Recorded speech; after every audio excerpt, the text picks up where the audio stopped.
Buenas noches, bienvenidos a Zona Franca, Territorio con Ideas. Hoy abordamos en este programa un panorama de contrastes.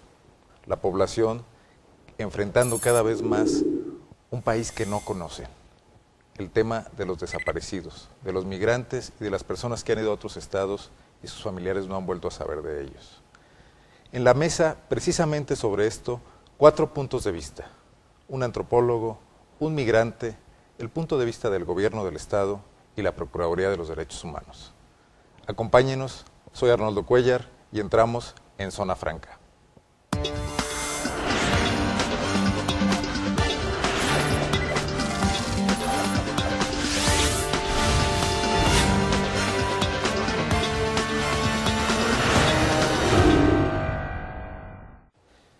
Por cierto, un terreno donde mucho tienen que hacer, no solo qué decir, nuestros hombres públicos, es en el de esta emergencia que vivimos en Guanajuato, como en varios otros estados del país, por las desapariciones forzadas de personas, víctimas de una guerra que no han decidido y donde ni la deben ni la temen. Vamos a ver este reportaje de Martín Diego.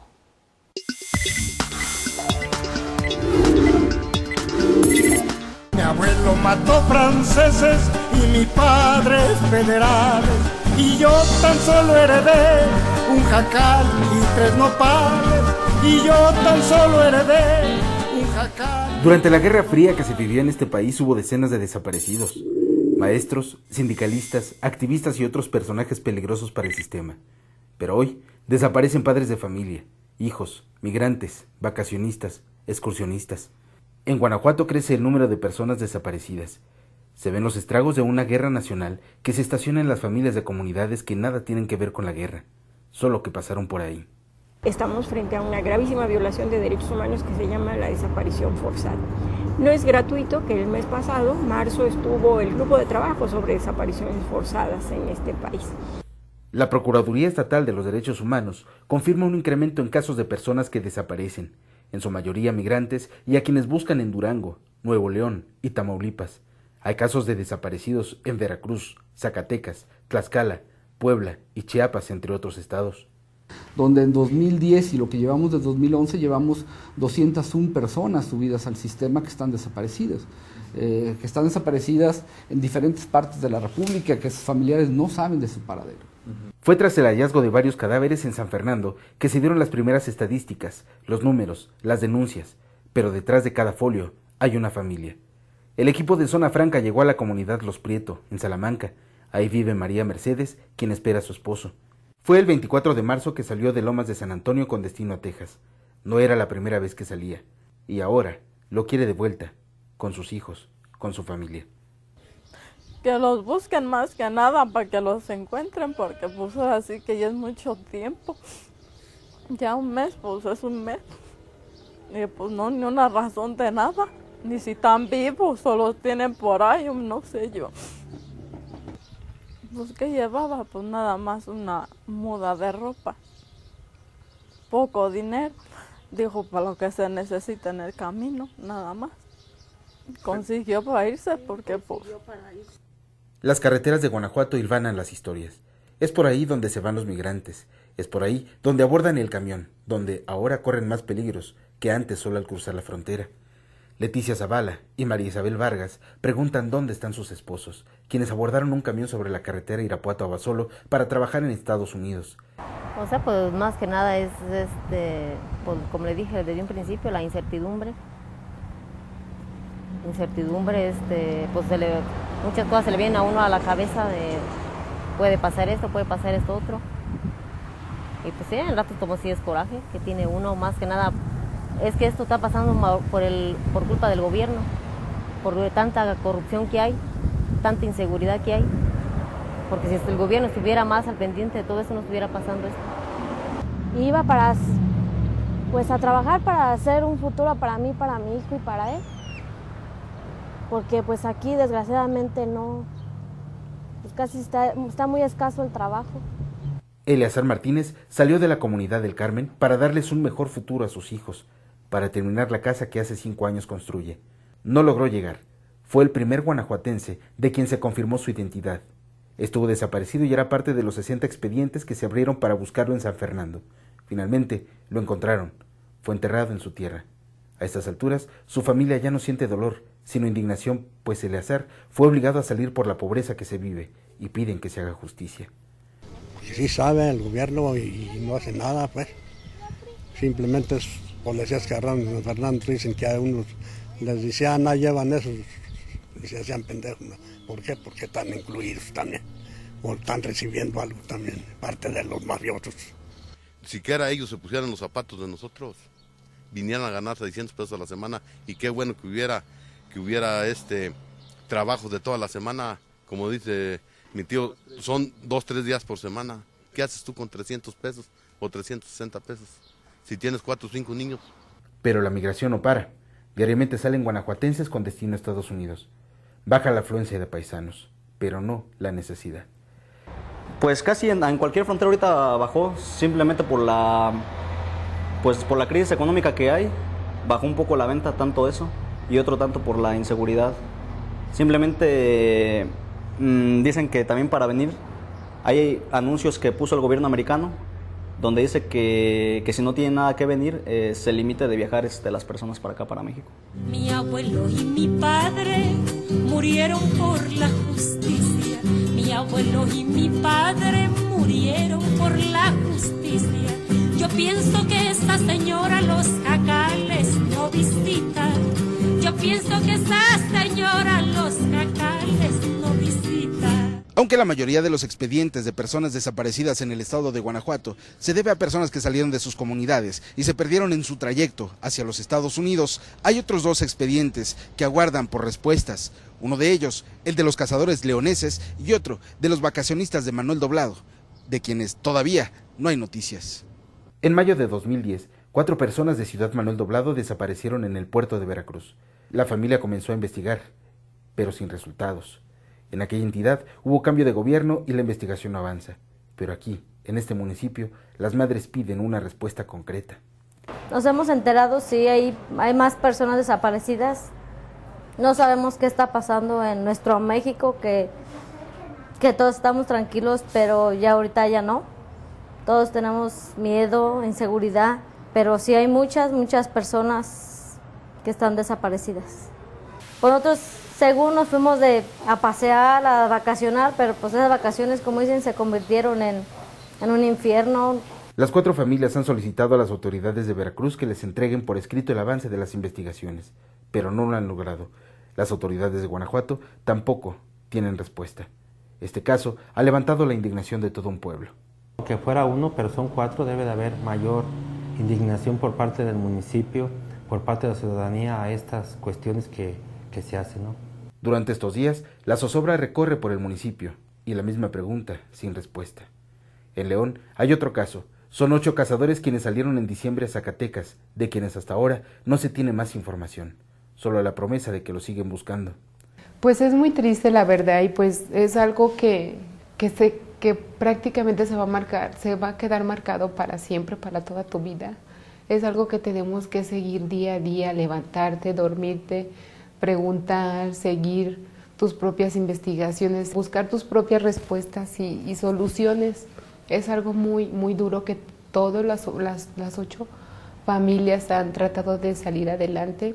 En un contexto de guerra, en un contexto de pobreza, en un contexto de militarización del país y en un contexto de una grave violación al derecho a la seguridad, que están desapareciendo las personas. Y que de esto solamente se puede entender con la aquiescencia y la responsabilidad del Estado. Pero no son todos los casos de personas desaparecidas. El de San Fernando no hizo sino descubrir que hay más personas que esperan a sus familiares, que hay desesperación, desconfianza, desánimo y enojo en las autoridades. El pronunciamiento es enfático a que se esclarezca el crimen, que demos todos de manera coordinada el acompañamiento a estas familias y que se trabaje en conjunto en políticas públicas para la creación de empleo en el Estado y se refuercen las cuestiones de seguridad en todo el país. Pues que lo busquen más que nada por mis hijos.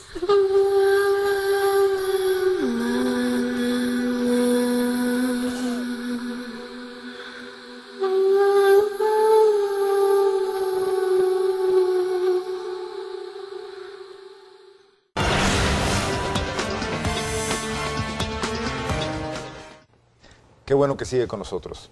Hoy tenemos una interzona muy nutrida. Lo es en contenido, pero también en número de asistentes. Y sin duda el tema lo amerita. Los riesgos que enfrenta la migración. Este fenómeno que en Guanajuato es ancestral, que seguramente continuará y que ahora enfrenta circunstancias muy diferentes. Está con nosotros la socióloga Susana Guerra, directora de la Dirección, de Atención al Migrante en el Gobierno del Estado de Guanajuato. Buenas noches, Susana. Buenas noches. Gracias por estar con nosotros. Pero también tenemos la presencia, y eso me parece muy interesante, de don Simón Navarro, migrante él, responsable de la Casa Guanajuato en Tulsa, Oklahoma. ¿Cómo está, don Simón? Muy bien, buenas Gracias noches. por acompañarnos. Muchas gracias por invitarme. Usted originario aquí de León, pero que vive en Oklahoma. En Oklahoma, sí. Muy bien. Y también tenemos con nosotros el punto de vista de la academia. Luis Miguel Rionda, hola, antropólogo. ¿Cómo estás, Luis Miguel? Bien, muchas gracias. De nuevo en Zona Franca. Igualmente, sí, exactamente. Muchas gracias por la invitación. Entre otras cosas, estudioso del fenómeno migratorio sí, también. desde hace rato. Sí. Y finalmente el Procurador de los Derechos Humanos, Gustavo Rodríguez Junquera. Aquí también le agradezco que nos haga el favor de acompañarnos porque es una instancia fundamental en el problema que estamos viviendo. Muchas gracias por la invitación, Arnold. Vamos a entrar en materia. Presentamos hoy un reportaje dramático de algo que está ocurriendo. Sin duda la realidad lo es más. Pero yo quisiera, Susana, que nos platicaras un poco cómo está el gobierno del Estado enfrentando esta circunstancia que le surge de repente, que se encuentran con ella entre las manos y donde realmente no es mucho lo que puedan hacer por la cuestión sustantiva, pero mucho sin duda en las cuestiones alrededor del fenómeno, ¿no? Así es. Mira, ciertamente, o sea, el fenómeno, lo que se está presentando es dramático, es peligroso, el gobierno del Estado ha tenido que establecer como mecanismos interinstitucionales para poder abordar el tema de protección a las familias. Y en concreto la Secretaría de Desarrollo Social está asistiendo en este momento directamente a todas y a cada una de las familias. ¿Cómo se enteran de lo que ocurre? ¿Dónde surge la primera luz ámbar o roja en esta circunstancia?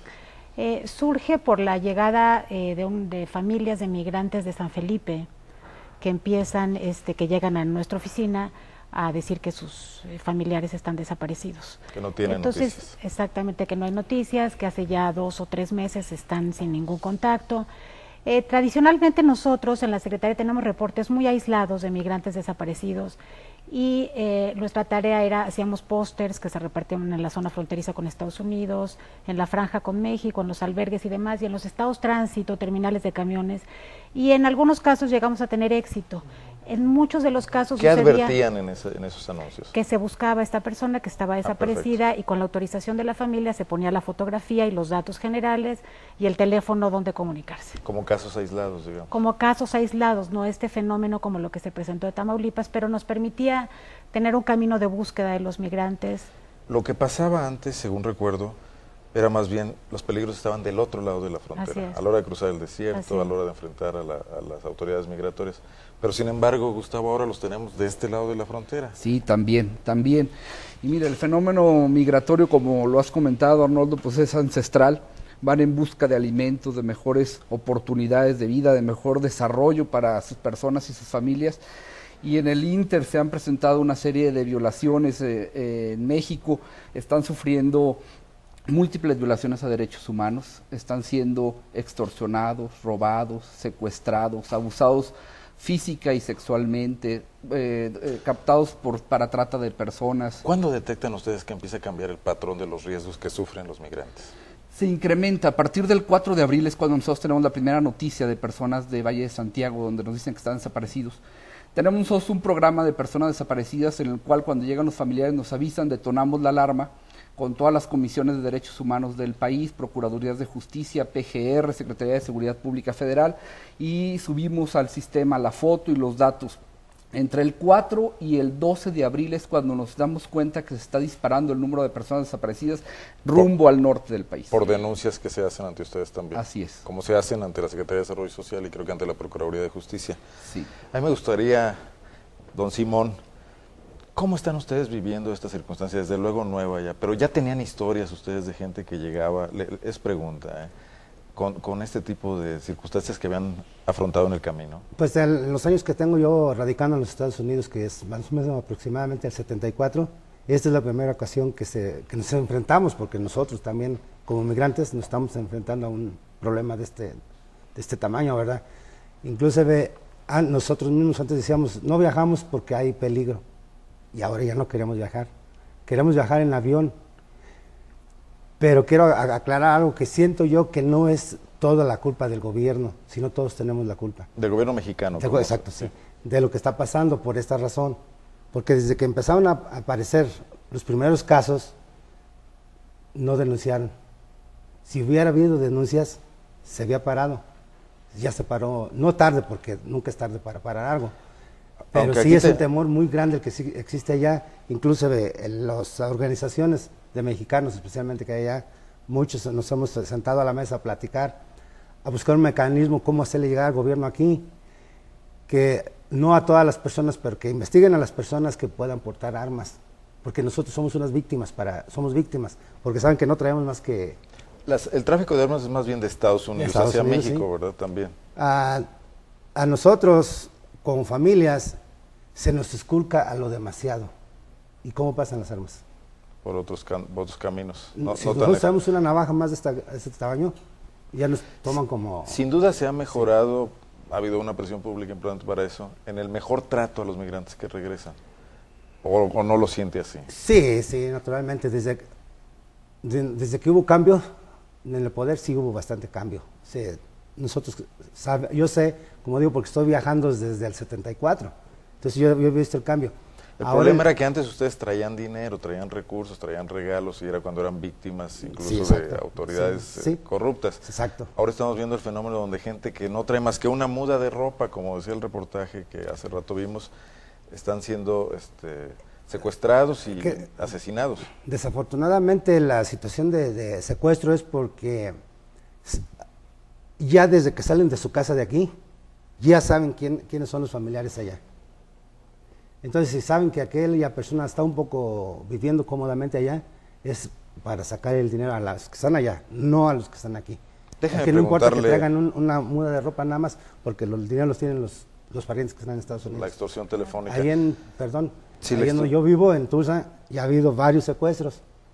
Lo que hacen allá, hasta están pidiendo, pidiendo para poder rescatar a las personas, porque a veces la gente tampoco es adinerada. Secuestros de gentes que van en tránsito y que tienen familiares de que aquel tienen lado. Familias, o que mismo los secuestran en sus lugares de origen, en sus comunidades, sabiendo que tienen algún familiar allá que tiene tiene recursos. Sí. Mire, don Simón, Luis Miguel Rionda es un estudioso del fenómeno migratorio desde hace algunos años, Luis Miguel. Desde el 82.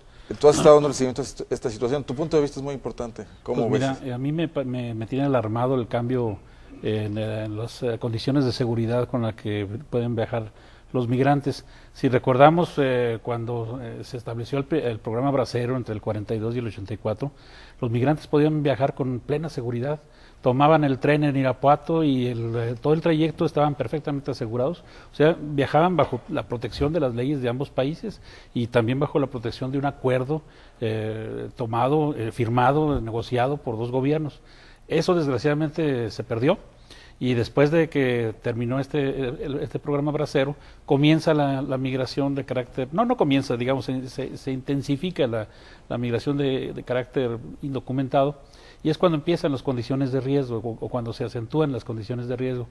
Y en el 94, cuando el gobierno norteamericano implementa esta operación Gatekeeper, que cancela, que cierra los pasos tradicionales de la migración, como era, pues, no sé, Tijuana, El Paso, etcétera, la migración se convierte en una actividad de creciente riesgo, hasta llegar al punto de que pues ahorita los promedios de decesos en el intento de atravesar la frontera es de alrededor de entre 300 y 400 decesos al año, o sea, prácticamente una persona pierde la vida al día. Tú tocas un punto importante, o sea, había un acuerdo migratorio, había un resguardo de los derechos y de la vida de los migrantes, porque entre los dos países había establecidos parámetros. Claro. Y ahora lo que se está buscando precisamente, ustedes me dirán, es establecer un nuevo acuerdo migratorio ante un fenómeno que de todas maneras causó estado, digamos, y que quedó ahí. ¿Les parece que abordemos ese tema en profundidad después de regresar de una pausa? Claro. Vamos a ir a un corte y continuamos enseguida con este tema. ¿Qué posibilidades hay de que entre ambos países, México y Estados Unidos, se llegue a un acuerdo que preserve la vida y la seguridad de nuestros migrantes?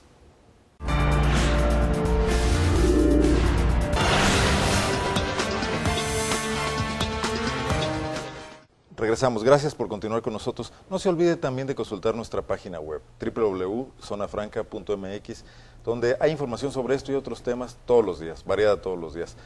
Hablábamos antes de irnos a la pausa de qué posibilidades se dan. Usted que está ahorita en Estados Unidos, don Simón, de que el gobierno norteamericano, ahora que se viene una nueva campaña electoral, se abra la posibilidad de que haya sensibilidad con respecto a un nuevo acuerdo migratorio, mínimo aunque fuera, que contribuyera en algo a controlar los riesgos.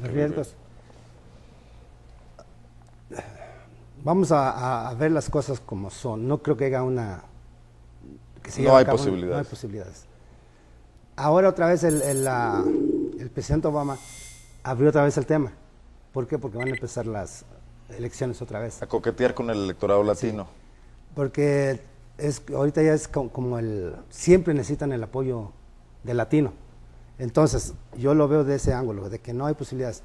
Si él prometió que en 100 días iba a resolver el sistema migratorio, al llegar a la presidencia y no lo cumplió, dice que no va a haber. En su segundo mandato menos. Menos. Y con una gran presión de la derecha, los republicanos. Susana, tú has sido funcionaria también, cónsul. ¿Cómo ves esta circunstancia? Mira, yo coincido con Simón en la parte de que hoy por hoy veo muy difícil que se pacte un acuerdo migratorio. Sin embargo, creo que finalmente ha sido por grupos radicales de derecha, antiinmigrantes, que finalmente no han permitido que el Congreso y directamente Obama haya podido tener y manejar y plantear reformas a favor de los migrantes mexicanos, específicamente en Estados Unidos. Creo que por ahí viene esa parte complicada. Soy un poco optimista en términos de que el presidente Obama pueda lograr consensos en los diferentes foros legislativos en Estados Unidos y poder avanzar en algo. Creo que por lo menos si trabajamos como gobierno federal en la parte de pactar grupos migratorios que puedan trabajar en Estados Unidos de manera documentada y legal, podemos temporalmente por ahí asegurar a nuestros migrantes ante una necesidad real y evidente, la necesidad de fuerza de trabajo mexicana en diferentes espacios laborales en Estados Unidos. Sería solo un pequeño pedacito de lo que implicaría una reforma migratoria, pero creo que en este momento podemos trabajar en ello y pues apostar a que se abran estos espacios. El gobernador Oliva, con quien tú trabajas, es el coordinador en la CONAGO, precisamente de la mesa de migrantes. Así es. Por ahí podrían empujar algo, Guanajuato ser, por ejemplo, la punta de lanza. Claro, de hecho digamos que ahí está como el diálogo con los diferentes gobernadores y quería mencionarte que con respecto a este tema de las personas desaparecidas, la Comisión de Asuntos Migratorios de CONAGO está haciendo un documento, un protocolo de protección a migrantes y sus familias que saldrá en unos días, firmado por el gobernador Oliva y los otros gobernadores. ¿Contemplan ya estos riesgos que se vivieron ahora? Contempla la parte de la ruta de protección a los migrantes, la parte un poco de protección y de difusión en los medios, la parte de establecer los acuerdos con las diferentes policías en los diferentes niveles de gobierno para asegurar una ruta que es la ruta tradicional migrante de las 57 para arriba que atraviesa pues que requeriría cooperación de todas las entidades que atraviesa esa ruta. Así es, por supuesto. ¿Tú cómo has sentido a Tamaulipas? Tú has tratado con tu homólogo en Tamaulipas estos temas. Sí, ¿Cómo ven ellos las cosas? La situación está terrible en Tamaulipas. Afortunadamente hemos tenido muy buena comunicación y colaboración con mi homólogo de Tamaulipas y nos está informando todos los días de los avances que se tienen. Han atendido a algunos guanajuatenses, inclusive en Tamaulipas. Una parte importante que comentaba era la falta de denuncia de esto. ¿Y por qué no denuncian los migrantes? Porque primero desconocen a qué autoridades acudir y también el temor a que puedan ser expulsados, repatriados. Lo mejor sería, por supuesto, un acuerdo migratorio, por supuesto, pero me parece que podemos aunque fuera con puntos mínimos, aunque fueran con puntos mínimos, pero me parece que podemos hacer tarea desde México, desde Guanajuato, en el que podamos tener mejores condiciones. Por ejemplo, uno de estos es quitar los tipos penales que criminalizan la migración y dejarlo solamente como faltas administrativas para propiciar que estos migrantes denuncien. Otro punto es fortalecer, por ejemplo... Eso en los Estados Unidos, ¿no? No, aquí en México. También. Sí, aquí a nivel nacional, quitar los tipos penales donde se criminalice la migración. Por ejemplo, operaría con los migrantes centroamericanos que están en México en calidad de ilegales. Exactamente. Por ejemplo, hicimos 169 acciones con migrantes en 2010 y la mayoría son hondureños, por ejemplo. Otro punto importante... Que ese es otro aspecto, perdón que te interrumpa. Pedimos buen trato a nuestros migrantes y de pronto aquí tampoco somos... Muy en materia de derechos humanos es más grave respetuosos. La frontera sur que la de la frontera norte. La zona sur es dramática también en esa parte. Y hay más acciones que hacer. Por ejemplo, fortalecer todos los programas de trabajadores temporales en Estados Unidos, lo que es los trabajadores agrícolas, los temporales domésticos, también fortalecer ese punto, tratarnos de apegar a la Convención Internacional sobre protección de derechos de los trabajadores migratorios y sus familias. Las instancias de derechos humanos juntas en México podrían empujar un poco esto, cabildearlo. Estamos en eso, precisamente, Arnoldo. Yo el viernes 15 que estuve en Zacatecas en una reunión regional de organismos públicos de derechos humanos, estamos tratando de empujar toda esta parte. Primero, pulir y perfeccionar nuestro programa de personas desaparecidas para que sea más ágil, más inmediato, más eficiente. Que detone más rápido una alerta. Que detone más rápido, que podamos tener los canales de comunicación abiertos. ¿Sacan lecciones de esto que pasó, Gustavo? Sí, por supuesto. ¿Y en recursos cómo andan? ¿Tienen los que son necesarios para Siempre implementar? Van a hacer falta recursos, Arnoldo, pero el peso que tengamos lo tenemos que aplicar y lo tenemos que aprovechar lo mejor posible. Luis Miguel, no te me quedes atrás, tu punto de vista es muy importante. Mira, yo percibo una actitud bastante contradictoria por parte del Estado mexicano, históricamente. No es reciente esto, desde el origen del problema migratorio el Estado mexicano no ha sabido qué hacer con sus migrantes. Primero los ignoró, los negó, incluso yo tengo documentado... ¿Los defraudó? Los defraudó, les deben dinero. Les robó. La actitud ha sido totalmente contradictoria, insisto en esto. Hoy día yo siento al Estado mexicano incapaz de cumplir su función básica de protección de la vida, de protección de la libertad de tránsito. Es impresionante que no se le pueda garantizar a una persona que tiene una aspiración legítima como es la de emigrar para buscar una mejor oportunidad, incluso en otro país, no se le puede garantizar siquiera su seguridad física mínima. Eso a mí es... Bueno, que asalten autobuses como si fueran diligencias en el siglo XIX. Y luego disfrazados incluso de policías y haciendo falsos retenes. O sea, el Estado mexicano está siendo falsificado, ¿sí?, por parte de los delincuentes. O sea, estamos viendo un proceso de lenta pero muy evidente decadencia del Estado mexicano, que desgraciadamente pues sus víctimas en este momento, los que nos están pues llamando la atención por lo dramático del asunto de las fosas y de los cuerpos que se han hallado, pues son los migrantes. Desgraciadamente siempre la cuerda se revienta por lo más delgado. Como veíamos en el reportaje, hay gente que va a hacer negocios que no son necesariamente migrantes, hay personas que han salido a pasear y también han sufrido este tipo de desapariciones forzadas. Así es. ¿Cómo nos ven en Estados Unidos en este sentido? La parte del gobierno, esta creciente ola criminal que de repente a nosotros aquí nos preocupa, pues tenemos que vivir con ella, pero ustedes que están allá, que decidieron irse hace algún tiempo, ¿cómo ven a su país desde allá? Pues desafortunadamente lo vemos en decadencia y no le miramos un futuro, no le miramos un pronto arreglo. No pensamos que algún cambio de gobierno vaya a componer la situación, porque no la va a componer. Cuando vienen con miedo, con temor, con preocupación. Con temor. Es un temor, le llamo yo, es un cáncer, porque ya es un cáncer que se extendió a todos. Y un cáncer, desafortunadamente, a veces hay medicina, pero son tiempo para curarlo. Y si no tomamos medidas, tanto la sociedad como el gobierno, no va a haber arreglo. Ustedes allá son muy dados a organizarse, se han autoorganizado en estas casas Guanajuato. Desde allá ven la manera también de empujar para que nuestras autoridades, pues digamos que se pongan las pilas. Algunos compañeros hasta se piensan que desde allá se puede constituir un gobierno, nada más con los 10, 20 millones de mexicanos que hay allá. ¿Por qué? Porque si nosotros somos 20 millones, pero tenemos cada uno 10 familias aquí, pues son muchos millones. Y de esa forma nos hacemos líderes, ya cuando menos de nuestras familias, y podemos influir con nuestras familias aquí, desde allá. Entonces sí podemos trabajar. ¿Los políticos los buscan ya ustedes? Pues hacen giras, Cuauhtémoc Cárdenas, Vicente Fox, estuvieron con ustedes.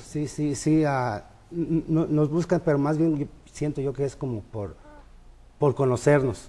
Y a lo mejor también porque a lo mejor cuenta un poco el voto, en este caso... Clientelismo electoral. Por recursos también. Por recursos, sí. Susana, un reto duro para las autoridades. Por supuesto. En general de todo el país, no solo del Estado. Sí, no, me queda claro. Además que estamos, la parte que digamos que nos tiene en este análisis local y federal, pero en términos de asistencia local al tema, es la parte de generar recursos mínimos y espacios y rutas mínimas de protección a los migrantes, lo cual evidentemente no es una cuestión aislada y no depende de que Guanajuato lo haga por sí mismo. Pero estos lo están trabajando ya. Lo estamos trabajando a través de CONAGO, a través de organizaciones de migrantes de todos los estados, que es la CONOFAM, donde participamos más de 22 estados y donde hacemos reflexiones sobre diferentes temas. Y este es, por supuesto, que es el primero que se cruza en todas las agendas locales. Y de momento en esta cuestión asistencial, pues los migrantes nos hablan, efectivamente lo que dice Simón, ya no quieren venirse en camión. Entonces ven la forma de ahorrarle un poquito más y pagar el avión. Y es dramático. ¿Ustedes están abiertos? ¿Es fácil consultarlos por internet, por vía telefónica para dar información rápida? Sí, por supuesto. Tenemos la página de internet, tenemos teléfonos sin costo desde Estados Unidos. ¿Cuál es la página de internet? Es importante que la menciones. www.guanajuato.gov.mx y de ahí aparece la Secretaría de Desarrollo Social y de ahí la de Migrantes. Correcto. Muy bien. Señores, esta mesa pues obviamente no era para encontrar soluciones, como son todas estas mesas, era para aportar un poco de reflexión con respecto a un fenómeno que vemos que nos está saltando. No sé si quieren agregar algo brevemente, ya estamos un poco sobre el tiempo. Gustavo. Nos parece muy importante también la implementación de políticas públicas integrales para tratar de arraigar a las personas en sus lugares de origen, tratar de evitar en lo posible la migración y sobre todo por esta reunificación de las familias, la desintegración que se vive en este proceso. También lo deseable podría ser buscar alternativas. Ahí sí hay mucho que hacer y sí depende de nuestras autoridades en este caso. Mejorar las condiciones de vida de las comunidades que son muy expulsoras o tradicionalmente expulsoras. Les quiero agradecer a todos su presencia aquí esta noche. Seguramente es un tema que nos seguirá ocupando. Esperamos que en otras ocasiones sea con aspectos más proactivos y menos de cuestiones tan terribles o tan lamentables, ¿no? Ojalá. Y no me resta más que despedir el programa, pedirle también que no se olvide estar con nosotros la próxima semana. En Zona Franca, el próximo martes a las 10 de la noche en Canal de Casa, vamos a abordar otro tema también delicado, también donde hay que entrar a profundidad para ver qué se puede hacer. El crecimiento de los embarazos a temprana edad, los embarazos de adolescentes. Gracias y buenas noches.